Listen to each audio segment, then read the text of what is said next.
Kasunod po ng ilang araw na pananatili sa Cape Verde, bumabiyahe na papuntang Spanish territory na Canary Island ang cruise ship na may mga sakay na tinamaan po ng hantavirus.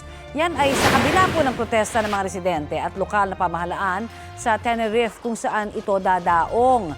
Bago nito, pinayagan ng Spanish Health Ministry ang pagdaong doon ng MV Hondios alinsunod sa international law at humanitarian principles. Inaasahang makararating ang barko sa Tenerife sa Sabado. Kapag naroon na at nakitang maayos naman ang kalusugan ng mga non-Spanish na sakay ng barko, pauuwiin na raw sila sa kani-kanilang bansa. Ayon naman sa ating Department of Health, 38 tripulanteng Pilipino ang sakay ng cruise ship. Nakabukod na raw sila at walang anumang sintomas ng hantavirus. 3 sakay ng barko po ang namatay.